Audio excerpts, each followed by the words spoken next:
Welcome to SV news. ముందుగా headlines చూద్దాం. నైపుణ్యం, సామాజిక స్పృహ కలిగిన వైద్యులు సమాజంలో ప్రగాఢమైన మార్పు తీసుకురాగలరు.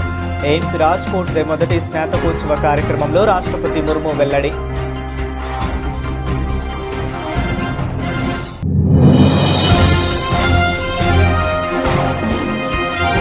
ఇరవై 21వ శతాబ్దం మహిళలదే, కొత్త చరిత్రను లిఖించనున్నామన్న ప్రధాని మోదీ.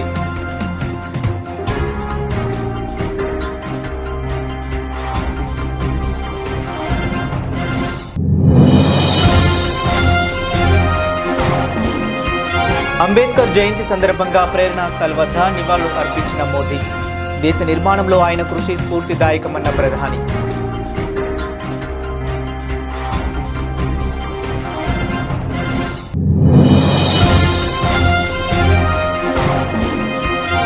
డిలిమిటేషన్, మహిళా రిజర్వేషన్లపై సీఎం రేవంత్ కీలక వ్యాఖ్యలు. ఇది రాజకీయ పార్టీలకు, ప్రభుత్వానికో సంబంధించిన అంశం కాదని స్పష్టీకరణ.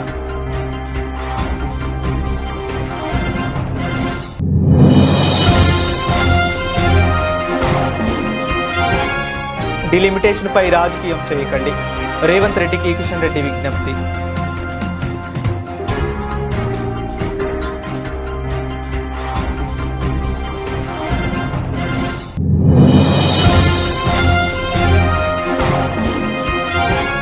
కదిరి సబ్ రిజిస్టర్ కార్యాలయంలో 25 కోట్ల అవినీతి ఆరోపణలు. అధికారులపై కలెక్టర్కు ఫిర్యాదు చేసిన బీజేపీ నేత విష్ణువర్ధన్ రెడ్డి.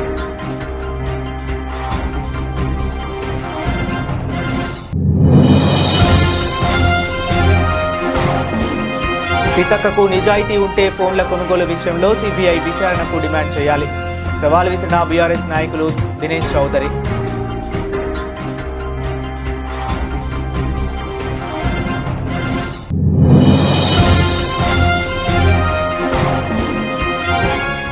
చంద్రబాబు అవినీతి దాహం వల్లే రాష్ట్రానికి అమరావతి మోయలేని భారంగా మారింది.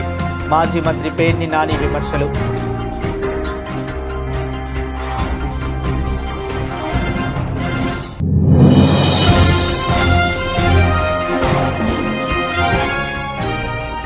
ఆహార కల్తీని అరికట్టడమే లక్ష్యంగా పనిచేస్తున్నాం, స్పష్టం చేసిన Hyderabad police commissioner CP Sajjanar.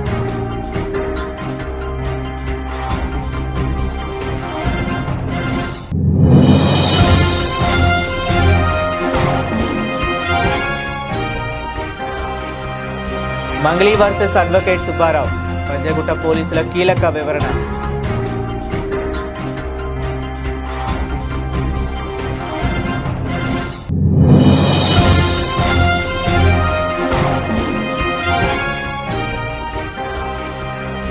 Sun Risers కొత్త బౌలర్ల వికెట్ల జాతర, రాజస్థాన్పై అద్భుత విజయం.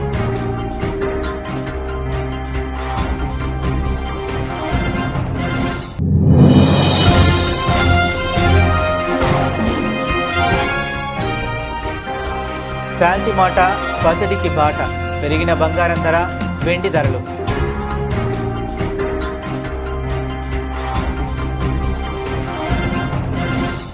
ఇక డీటెయిల్స్ చూస్తే, గుజరాత్లోని రాజ్కోట్లో జరిగిన ఎయిమ్స్ రాజ్కోట మొదటి స్నాతకోత్సవ కార్యక్రమానికి రాష్ట్రపతి ద్రౌపది ముర్ము ముఖ్య అతిథిగా విచ్చేశారు. ఈ సందర్భంగా రాష్ట్రపతి మాట్లాడుతూ నైపుణ్యం, సామాజిక స్పృహ కలిగిన వైద్యులకు సమాజంలో ప్రగాఢమైన మార్పు తీసుకురాగల శక్తి ఉందని ఆమె నొక్కి చెప్పారు.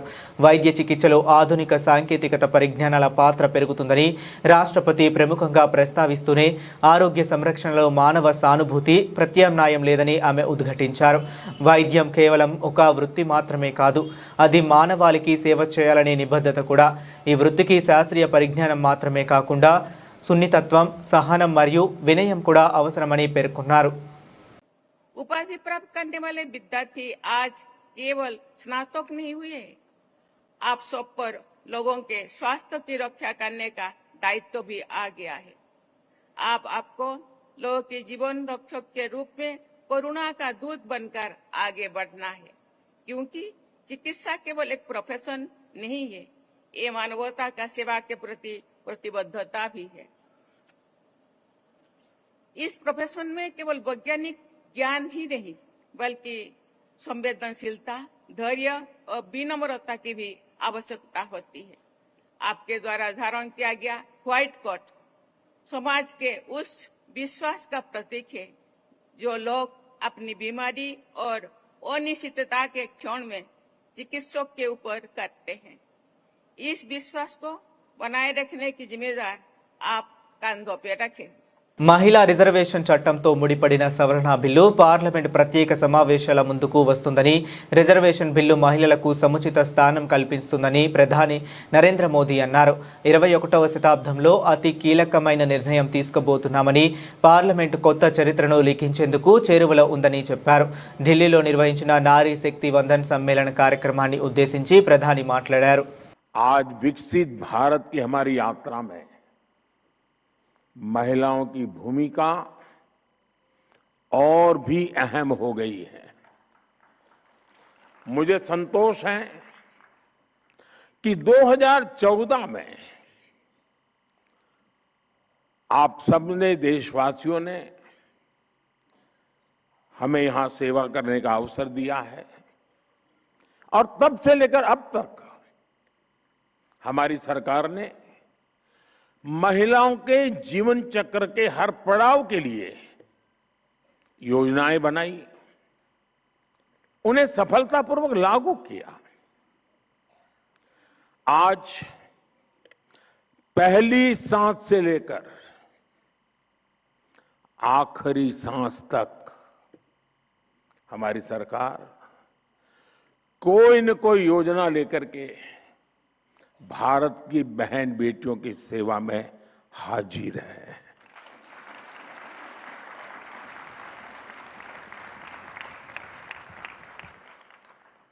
गर्भ में बेटी की हत्या ना हो, इसके लिए हमने बेटी बचाओ बेटी पढ़ाओ अभियान शुरू किया।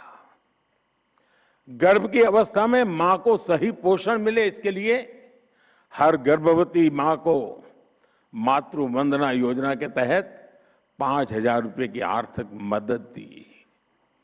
जन्म के बाद बेटी को पढ़ाई में मुश्किल ना हो, इसके लिए ज्यादा से ज्यादा ब्याज मिले, ऐसी सुकन्या समृद्धि योजना शुरू की।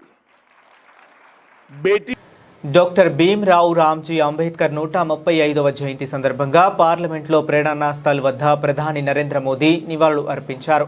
ఈ సందర్భంగా ఆయన మాట్లాడుతూ దేశ నిర్మాణంలో అంబేద్కర్ కృషి స్ఫూర్తిదాయకమని కొనియాడారు. న్యాయబద్ధమైన ప్రగతిశీల సమాజాన్ని నిర్మించేందుకు బాబాసాహెబ్ జీవితం, కృషి తరతరాలకు స్ఫూర్తినిస్తున్నాయని ప్రశంసించారు. డాక్టర్ బాబాసాహెబ్ అంబేద్కర్ జయంతి సందర్భంగా ఆయనకు ఘన నివాళులు. దేశ నిర్మాణ దిశగా ఆయన చేసిన కృషి ఎంతో స్ఫూర్తిదాయకం. ఒక న్యాయబద్ధమైన ప్రగతిశీల సమాజాన్ని నిర్మించేందుకు ఆయన జీవితం, కృషి తరతరాలకు స్ఫూర్తినిస్తూనే ఉన్నాయి అని అన్నారు. డీలిమిటేషన్, మహిళా రిజర్వేషన్ల అంశాలపై తెలంగాణ ముఖ్యమంత్రి రేవంత్ రెడ్డి కీలక వ్యాఖ్యలు చేశారు. మహిళా రిజర్వేషన్ బిల్లు ఆమోదం కోసమే పార్లమెంట్ ప్రత్యేక సమావేశాలు నిర్వహిస్తున్నారని ఆయన పేర్కొన్నారు. డీలిమిటేషన్ అనేది రాజకీయ పార్టీలకు, ప్రభుత్వానికో సంబంధించిన అంశం కాదని స్పష్టం చేసిన సీఎం రేవంత్ దీనికి మహిళా రిజర్వేషన్లతో కలిపి చూడడం సరైంది కాదన్నారు. అయితే కేంద్ర ప్రభుత్వం ఈ రెండు అంశాలను కలిపి వ్యూహాత్మకంగా ముందుకు సాగుతుందని విమర్శించారు. స్వతంత్రం వచ్చిన తర్వాత ప్రజాస్వామిక దేశంలో రాజ్యాంగాన్ని రచించుకొని ప్రజలెన్నుకున్న ప్రభుత్వాలను ఏర్పాటు చేసుకోవాలని ఆలోచన చేసినప్పుడే పురుషులతో పాటు మహిళలకు సమానమైన ఓటు హక్కును మొట్టమొదట ఈ దేశంలో ఇచ్చిందే కాంగ్రెస్ పార్టీ. అప్పటికే ప్రపంచంలో చాలా దేశాలలో మహిళలకు ఓటు హక్కు గాని, మహిళలకు కనీస గౌరవం గాని దక్కని పరిస్థితుల్లో స్వతంత్ర భారతదేశంలో కాంగ్రెస్ పార్టీ మొట్టమొదట మహిళలకు ఓటు హక్కును ఇచ్చి పురుషులతో పాటు మహిళలకు సమానమైన అవకాశాలు కల్పించి రాష్ట్రంలో గాని దేశంలో గాని ఏర్పడబోయే ప్రభుత్వాలు మహిళలను నిర్ణయం తీసుకునే అవకాశము, అధికారము కాంగ్రెస్ పార్టీ కల్పించింది. స్థానిక సంస్థల్లో మహిళలకు రిజర్వేషన్లు ఉండాలి అని రాజీవ్ గాంధీ గారు ఈ దేశంలో అమలు చేసి, ఆ తర్వాత చట్టసభలలో కూడా మహిళలకు రిజర్వేషన్లు ఉండాలి, శాసనసభలో లోక్సభలో కూడా మహిళా రిజర్వేషన్లు ఉండాలి అని శ్రీమతి సోనియా గాంధీ గారు రాజ్యసభలో బిల్లును ఆమోదింపజేసి లోక్సభకు పంపించినప్పుడు భారతీయ జనతా పార్టీ సహకరించకపోవడం వల్ల 2013 సంవత్సరంలో చట్టసభలలో మహిళా రిజర్వేషన్లు స్తంభింప చేయబడ్డది. 2023 సంవత్సరంలో కేశవరావు గారు కూడా అప్పుడు రాజ్యసభ సభ్యులుగా మళ్ళీ మహిళా రిజర్వేషన్లను అమలు చేయాలని చర్చకు వచ్చినప్పుడు అటు లోక్సభలో గాని రాజ్యసభలో గాని కాంగ్రెస్ పార్టీ సంపూర్ణంగా మద్దతు ఇచ్చింది. ఈ రోజు మళ్ళీ మహిళా రిజర్వేషన్లను అమలు చేయమని డిమాండ్ వచ్చినప్పుడు, అమలు చేయాల్సిన పరిస్థితి వచ్చినప్పుడు 2026లో జనాభా లెక్కలేస్తామని ఆదేశాలు ఇచ్చి ఇప్పుడు ఆ లెక్కలు కేంద్ర మంత్రి కిషన్ రెడ్డి తెలంగాణ ముఖ్యమంత్రి రేవంత్ రెడ్డి వ్యాఖ్యలపై తీవ్ర స్థాయిలో స్పందించారు. డిలిమిటేషన్, మహిళల రిజర్వేషన్లను రాజకీయం చేయవద్దని ఆయన కాంగ్రెస్ పార్టీని, రేవంత్ రెడ్డిని కోరారు. డిలిమిటేషన్ ప్రక్రియతో దక్షిణాది రాష్ట్రాలకు అన్యాయం జరగబోదని హామీ ఇచ్చారు. తాము కూడా దక్షిణాది రాష్ట్రంలోనే ఉన్నామని వ్యాఖ్యానించారు. ఇక్కడి రాష్ట్రాలకు తాము ఎట్టి పరిస్థితుల్లో అన్యాయం జరగనివ్వబోమని హామీ ఇచ్చారు. 2011 జనాభా లెక్కల ప్రకారం డిలిమిటేషన్ జరుగుతుందని కిషన్ రెడ్డి అన్నారు. ఈ ప్రక్రియకు 2 ఏళ్ల సమయం పడుతుందని తెలిపారు. కాబట్టి ఈ ప్రక్రియను ఎవరూ కూడా రాజకీయం చేయవద్దని కోరారు. 18 తేదీల్లో ఎంపీలు పూర్తిగా చర్చలో పాల్గొనవచ్చు, తమ అభిప్రాయాలు వ్యక్తం చేయవచ్చు. ఇది అన్ని పార్టీలు కలిసి మహిళల ఆత్మ గౌరవాన్ని పెంచే విధంగా, మహిళల హక్కులకు రక్షణ కల్పించే విధంగా మరి ఈ రోజు ఈ యొక్క మహిళలకు 33% చట్టసభల్లో, పార్లమెంటులోను, అసెంబ్లీలోను కల్పించేటువంటి ఒక సాహసోపేతమైన నిర్ణయాన్ని ఈ రోజు నరేంద్ర మోడీ గారు తీసుకున్నారు. కాబట్టి నేను కాంగ్రెస్ పార్టీని కూడా కోరుతా ఉన్నాను, దీన్ని రాజకీయం చేయకండి. మీరు దశాబ్దాల పాటు దేశాన్ని పరిపాలించారు. డాక్టర్ బాబాసాహెబ్ అంబేద్కర్ గారి నుంచి ఈ రోజు వరకు అనేక సార్లు కూడా మహిళల రిజర్వేషన్ కావాలని డిమాండ్ చేసినప్పుడు కూడా కాంగ్రెస్ పార్టీ ఏ రోజు కూడా సానుకూలంగా స్పందించలేదు. ఈ రోజు నరేంద్ర మోడీ గారు ధైర్యం చేసి మరి ఈ రోజు చట్టసభలో 33% రిజర్వేషన్ తీసుకొస్తా ఉంటే కోడిగుడ్డు మీద ఈకలు పీల్చేటువంటి ప్రయత్నం రేవంత్ రెడ్డి గారు, కాంగ్రెస్ పార్టీ, రాహుల్ గాంధీ చేస్తా ఉన్నారు. కాబట్టి దయచేసి ఆ ప్రయత్నం మాని మరి పెద్ద మనసుతో, ఎందుకంటే ఈ దేశంలో 70 కోట్ల మంది మహిళల గౌరవం, వాళ్ళకి హక్కులు కల్పించాలి. కాబట్టి ఈ రోజు 140 కోట్ల మంది ప్రజలు ఆకాంక్షలకు అనుగుణంగా ఈ యొక్క మహిళల రిజర్వేషన్ సంబంధించినటువంటి మరి బిల్లు వస్తా ఉంది. దీంట్లో సవరణలు చేసేటువంటి ప్రయత్నం ఉంది. దాన్ని సానుకూలంగా సమర్థించాల్సిందిగా నేను ఒకటే కోరుతా ఉన్నాను. దక్షిణ భారతదేశంలో మేమందరం ఉన్నాము. దక్షిణ భారతదేశంలో ఏ ఒక్కరు కూడా, ఏ రాష్ట్రాన్ని కూడా అన్యాయం జరిగేటువంటి ప్రసక్తి లేదు. అన్ని రాష్ట్రాలకు సమన్యాయం జరిగే విధంగా నరేంద్ర మోడీ గారి ప్రభుత్వం కృతనిశ్చయంతో ఉంది. కాబట్టి కాంగ్రెస్ పార్టీ, రాహుల్ గాంధీ గారు కానీ, వాళ్ళ పార్టీకి సంబంధించినటువంటి వాళ్ళు కానీ మరి దీనిపైన రాజకీయం చేయకూడదని. కదిరి సబ్ రిజిస్టర్ కార్యాలయంలో 25 కోట్ల అవినీతి జరిగిందని బీజేపీ నేత విష్ణువర్ధన్ రెడ్డి సంచలన ఆరోపణలు చేశారు. ఈ విషయమై ఆయన అధికారులపై కలెక్టర్కు ఫిర్యాదు చేశారు. రిజిస్ట్రేషన్ వాల్యూ తగ్గించి ప్రభుత్వ ఖజానాకు భారీగా గండి కొట్టారని ఫిర్యాదులో పేర్కొన్నారు. టీడీపీ నేతల అండదండలతో స్కామ్ జరిగిందని ఆయన అనుమానం వ్యక్తం చేశారు. సమగ్ర విచారణ జరిపించాలని వినతి పత్రం అందజేసినట్లు విష్ణువర్ధన్ రెడ్డి తెలిపారు. సత్యసాయి జిల్లా కదిరి పట్టణంలో గత వైఎస్ఆర్ కాంగ్రెస్ పార్టీ ప్రభుత్వం చివరి నుంచి ఇప్పుడు మా ఎన్డీఏ ప్రభుత్వం వచ్చిన తర్వాత కూడా గత దాదాపు 2 నుంచి 2.5 సంవత్సరాల కాల వ్యవధిలో కదిరి సబ్ రిజిస్టర్ కార్యాలయంలో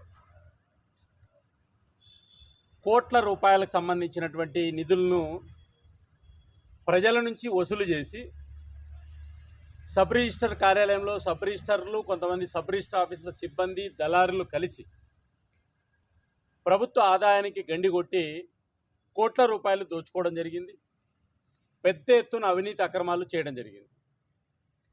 గత సంవత్సర కాలంగా 2-3 సబ్ రిజిస్టర్లు మారి వాళ్ళకు మధ్యలో వచ్చినటువంటి విభేదాల కారణంగా పెద్ద ఎత్తున ఎవరెవరి భూములకు సంబంధించిన విషయంలో, ఎవరెవరి స్థలాలకు సంబంధించిన విషయంలో ప్రభుత్వం నిర్ణయించిన ధరలు కాకోకుండా ఆంధ్రప్రదేశ్ ప్రభుత్వం రిజిస్ట్రేషన్ శాఖ గజానికి ఇంత రేట్ అని, లేదా మున్సిపల్ పరిధిలో ఉంటే ఇంత అని, లేదా రెవెన్యూ పరిధిలో ఇంత ఉంటుందనేటువంటి ప్రభుత్వం నిర్ణయించింది.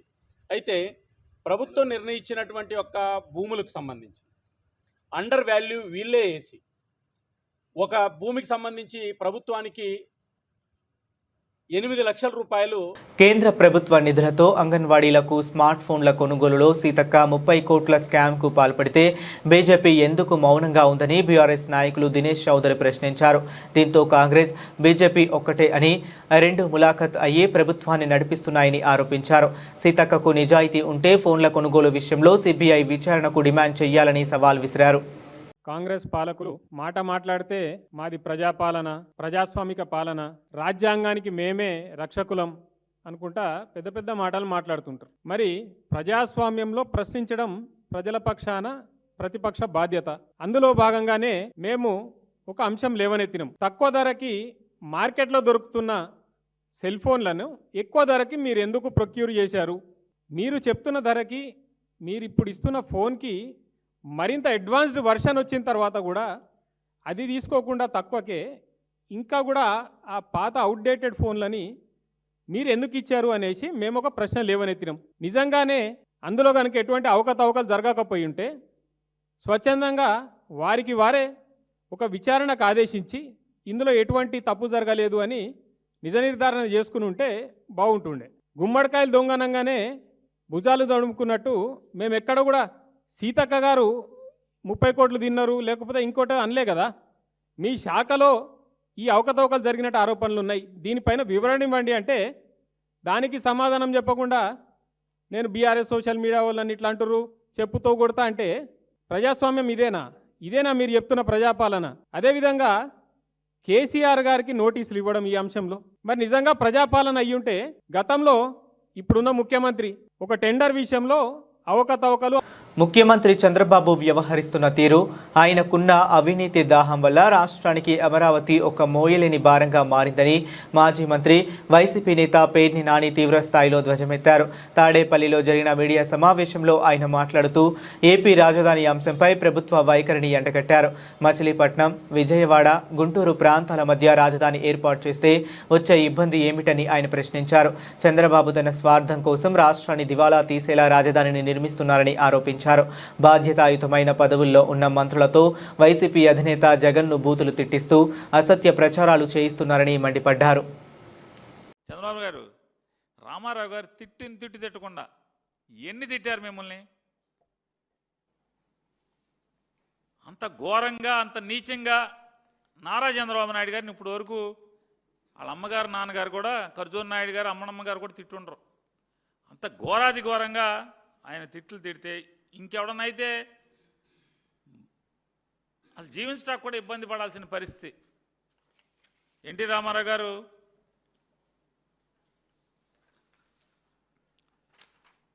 గొడ్డు కన్నా హీనం, గాడ్సే కన్నా ఘోరం. గొడ్డు కన్నా హీనం, గాడ్సే కన్నా ఘోరం.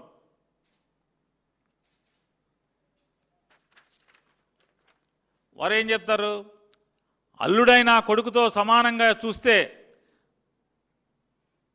తనను 73 ఏళ్ల వయసులో అంటే నారా చంద్రబాబు నాయుడు గారు ఎన్టీ రామారావు గారికి వెన్నుపోటు పొడిచినప్పుడు, ద్రోహం చేసినప్పుడు ఎన్టీఆర్ గారికి 73 ఏళ్ల వయసు. 73 ఏళ్ల వయసులో మోసం చేశాడని ఆయన ఆగ్రహం వ్యక్తం చేశారు. పశువుకు గడ్డి వేస్తే, పశువు కింద గడ్డి వేస్తే అది తిన్నగా విశ్వాసంతో ఇంటికి వచ్చి పాలిస్తుంది అని చెబుతూ చంద్రబాబు పశువుకున్నంత విశ్వాసం కూడా లేనివాడని విమర్శించారు ఎన్టీ రామారావు గారు. అప్పలనాయుడు గారు కలిసెట్టి ఆయన, అప్పలనాయుడు ఆయన ఎంపీ గారు నిన్న బొమ్మల గమ్మల వీడియోలు, సినిమాలు చూపించాడు. అప్పలనాయుడు ఆయన కలిసెట్టి చూస్తారా? ఏతర రేపు సినిమా మళ్ళీ నీకు పంపిస్తా. ఇవన్నీ ఎమ్మెల్యేలకు ప్రలోభాలు చూపించి కాసులతో అధికారం చేపట్టాడని ఆయన విమర్శించారు. రామారావు గారి దగ్గర ఉన్నటువంటి 224 మంది ఎమ్మెల్యేలని, మెజారిటీ ఎమ్మెల్యేలని కాసులతో కొనుక్కున్నాడు, పదవులు ఎరేసాడని చెప్పి రామారావు గారు తిట్టకుండా తిట్టాడు. హైదరాబాద్ నగర పౌరుల ఆరోగ్యాన్ని హరించి వేస్తున్న ఆహార కల్తీని అరికట్టడమే లక్ష్యంగా పనిచేస్తున్నామని Hyderabad police commissioner VC Sajjanar స్పష్టం చేశారు. కల్తీ నివారణ కోసం బేగం బజార్లో ప్రత్యేకంగా ఏర్పాటు చేసిన హెచ్ ఫాస్ట్ కార్యాలయాన్ని ఆయన సందర్శించి అక్కడ పనితీరును సమీక్షించారు. పర్యటనలో భాగంగా కార్యాలయంలోని రిసెప్షన్, ఇన్స్పెక్టర్, ఎస్ఐల గదులతో పాటు లాకప్లు, మహిళా సిబ్బంది విశ్రాంతి గదులను పరిశీలించారు. అనంతరం క్షేత్రస్థాయి సిబ్బందితో ప్రత్యేకంగా సమావేశమై విధుల్లో వారు ఎదుర్కొంటున్న సవాళ్లు, ఆటంకాలను అడిగి తెలుసుకున్నారు. సిబ్బంది ఎదుర్కొంటున్న సమస్యలను త్వరితగతిన పరిష్కరిస్తామని ఈ సందర్భంగా ఆయన భరోసా ఇచ్చారు. ఫిబ్రవరి నెల నుంచి ఇప్పటి వరకు హెచ్ఫాస్ట్ బృందాలు నగర వ్యాప్తంగా 117 కేసులు నమోదు చేసి సుమారు 129.34 టన్నుల కల్తీ ఆహార పదార్థాలను స్వాధీనం చేసుకోవడంపై హర్షం వ్యక్తం చేశారు. అత్యంత తక్కువ సమయంలోనే ఈ విభాగం దేశవ్యాప్తంగా గుర్తింపు పొందడం అభినందనీయమని, ఇది సిబ్బంది సామూహిక కృషి ఫలితమేనని కొనియాడారు. Good morning to all of you. So ఈరోజు ఈ ఒక హెచ్ఫాస్ట్ కార్యాలయానికి రావడానికి చాలా అంటే చాలా సంతోషం అనిపిస్తుంది. చాలా తక్కువ టైంలో మీరందరూ కూడా బాగా కృషి చేశారు. టాస్క్ ఫోర్స్ మీరందరూ కూడా హెచ్ఫాస్ట్ ఆఫీసర్స్ మీ యొక్క ఆఫీసర్స్ నేతృత్వంలో మంచి పని చేసి ప్రజలకి మెరుగైన ఆరోగ్యం ఇవ్వడానికి వాళ్ళు కొన్ని సంవత్సరం కూడా వాళ్ళు జీవనం కూడా పెంచడానికి మీరందరూ కూడా అదేవిధంగా ఒక ఆరోగ్య హైదరాబాదు సురక్షిత హైదరాబాద్ ఒక నినాదంతో మీరందరూ కూడా పనిచేస్తున్నారు. సో అందుకు మీరందరూ కూడా నా తరఫు నుంచి సిటీ పోలీస్ తరఫు కూడా పేరు అభినందిస్తున్నాను. చాలా తక్కువ టైంలో ప్రజల నుంచి చాలా బాగా స్పందన వచ్చింది. ఈ అడల్ట్రేషన్ అనేది చాలా సంవత్సరం నుంచి నడుస్తుంది. నాకు ఇప్పుడు కూడా గుర్తుంది, నేను నల్గొండ ఎస్పీగా ఉన్నప్పుడు ఇట్లాంటి పైన చాలా కృషి చేయడం జరిగింది.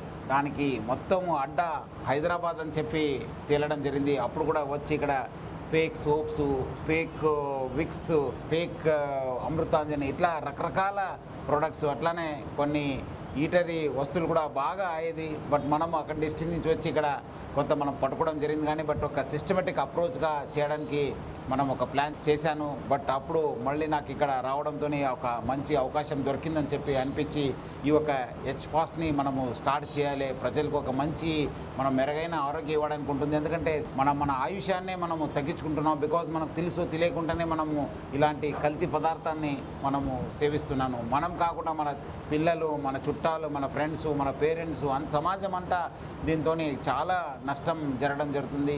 బట్ డెఫినెట్లీ ఈ ఒక్క initiative singer Mangli, advocate Subbarao మధ్య కొనసాగుతున్న వివాదం పంజాగుట్ట పోలీస్ స్టేషన్ పరిధిలో ఉత్కంఠకు దారితీస్తుంది. ఈ కేసులో వస్తున్న వివిధ రకాల ఆరోపణలపై పంజాగుట్ట సిఐ రామకృష్ణ మీడియాకు పూర్తి వివరాలను వెల్లడించారు. ఈ వివాదం వెనుక ఒక పెద్ద ఫైనాన్స్ స్కామ్ ఉందనే వార్తలపై సిఐ స్పందిస్తూ ఇప్పటి వరకు తమకు ఆ స్కామ్కు సంబంధించి ఎలాంటి అధికారిక ఫిర్యాదులు అందలేదని స్పష్టం చేశారు. బాధితులుగా చెప్పుకుంటున్న వారు కూడా ఈ స్టేషన్ పరిధిలోకి రారని తెలిపారు. కొంతమంది బాధితులతో కలిసి సుబ్బారావు స్టేషన్కు వచ్చి సమయంలో ఆయన మద్యం సేవించి ఉన్నట్లు గుర్తించామని చెప్పారు. తక్షణమే నిర్వహించిన బ్రీత్ అనలైజర్ టెస్టులో 27 mg ఆల్కహాల్ శాతం నమోదైనట్లు వెల్లడించారు. టెస్టు చేస్తున్న సమయంలో సుబ్బారావు మీడియా సాక్షిగా హంగామా సృష్టించారని, పోలీసుల విధులకు ఆటంకం కలిగించేలా ప్రవర్తించారని పేర్కొన్నారు. ప్రస్తుతానికి 2 వర్గాల ఫిర్యాదులను నిశితంగా పరిశీలిస్తున్నామని, చట్ట ప్రకారం నిష్పక్షపాతంగా దర్యాప్తు కొనసాగిస్తామని పంజాగుట్ట సిఐ తెలిపారు.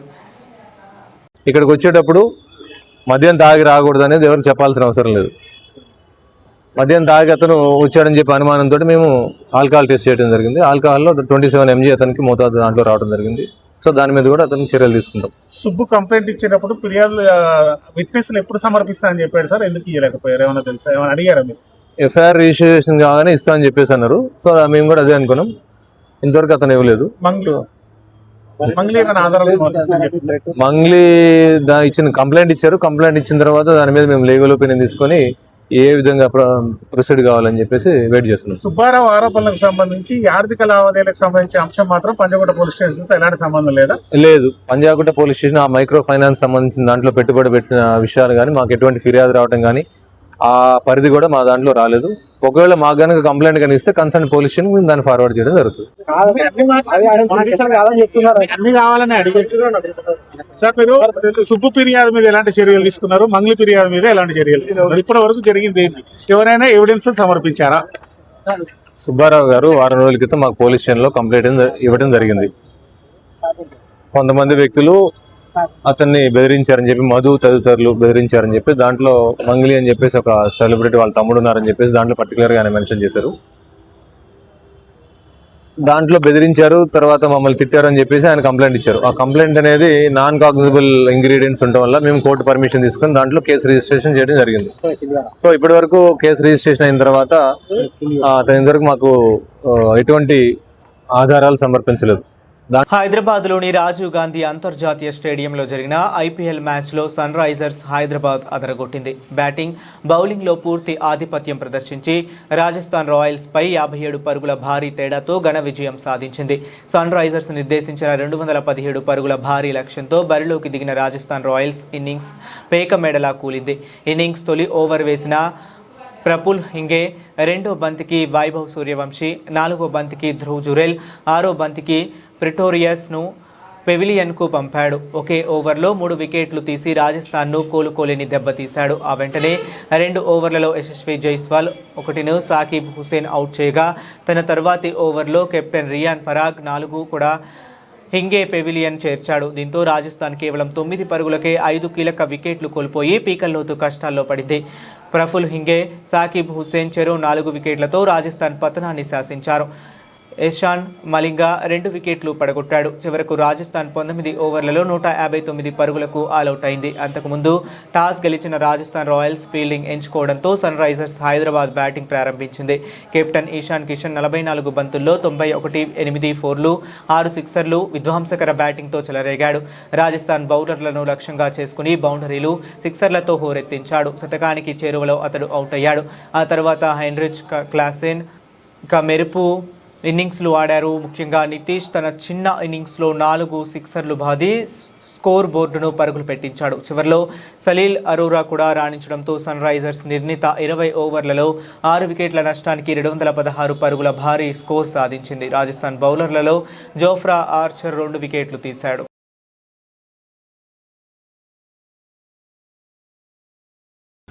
2 రోజులుగా నష్టాల్లో ఉన్న బంగారం, వెండి ధరలు మంగళవారం తిరిగి పుంజుకున్నాయి. అమెరికా, ఇరాన్ మధ్య ఉద్రిక్తతలు తగ్గుముఖం పట్టడం, దౌత్యపరమైన చర్చలకు అవకాశం ఉందన్న సంకేతాలు వెలువడమే ఇందుకు ప్రధాన కారణం.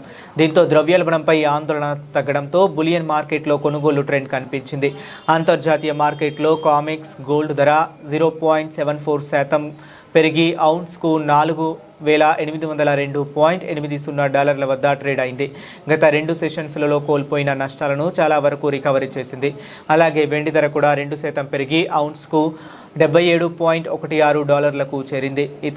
ఇరాన్ అధికారులు చర్చలకు సిద్ధంగా ఉన్నట్లు తమను సంప్రదించారని అమెరికా అధ్యక్షుడు డొనాల్డ్ ట్రంప్ వెల్లడించారు. మరోవైపు అంతర్జాతీయ చట్టాల పరిధిలో శాంతి చర్చలను కొనసాగించడానికి టెహ్రాన్ సిద్ధంగా ఉందని ఇరాన్ అధ్యక్షుడు మసూద్ పెజెష్కియాన్ కూడా సూచించారు. ఈ పరిణామాలతో గ్లోబల్ మార్కెట్ సెంటిమెంట్ మెరుగుపడింది.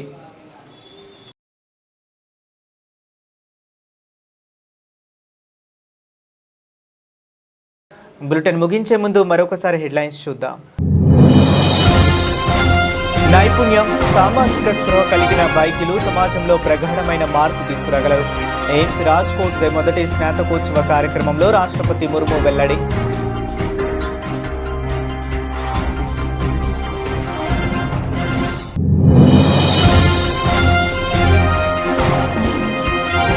'21వ శతాబ్దం మహిళలదే, కొత్త చరిత్రను లిఖించనున్నామన్న ప్రధాని మోదీ.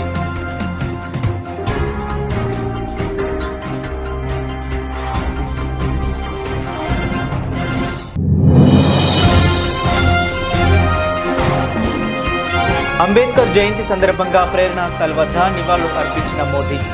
దేశ నిర్మాణంలో ఆయన కృషి స్ఫూర్తిదాయకమన్న ప్రధాని.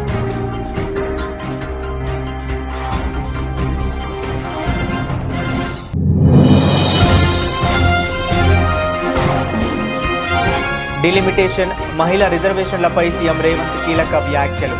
ఇది రాజకీయ పార్టీలకు, ప్రభుత్వానికో సంబంధించిన అంశం కాదని స్పష్టీకరణ.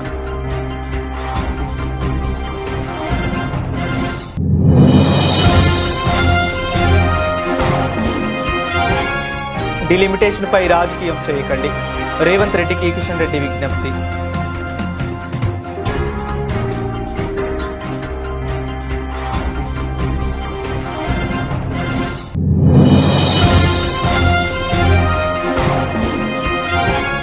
కదిరి సబ్ రిజిస్టర్ కార్యాలయంలో 25 కోట్ల అవినీతి ఆరోపణలు. అధికారులపై కలెక్టర్కు ఫిర్యాదు చేసిన బీజేపీ నేత విష్ణువర్ధన్ రెడ్డి.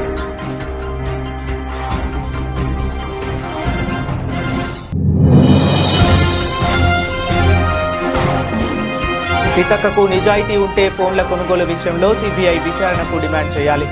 సవాల్ విసిరిన బీఆర్ఎస్ నాయకులు దినేష్ చౌదరి.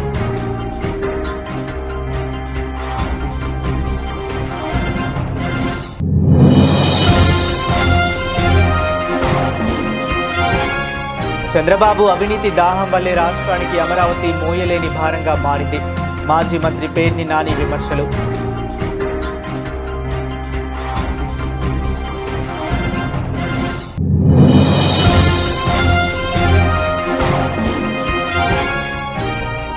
ఆహార కల్తీని అరికట్టడమే లక్ష్యంగా పనిచేస్తున్నాం, స్పష్టం చేసిన Hyderabad police commissioner CP Sajjanar.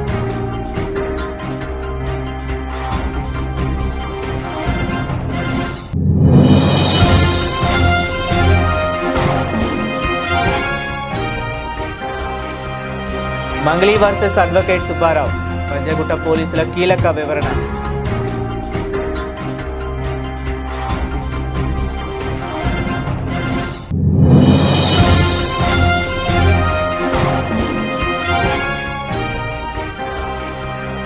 Sun Risers కొత్త బౌలర్ల వికెట్ల జాతర, రాజస్థాన్పై అద్భుత విజయం.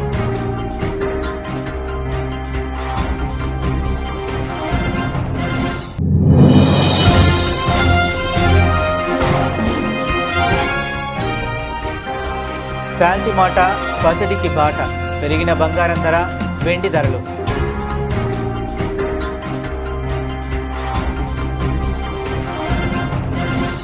ఇవి ఇప్పటి వరకు ఉన్న అప్డేట్స్. మరిన్ని అప్డేట్స్ కోసం కీప్ వాచింగ్.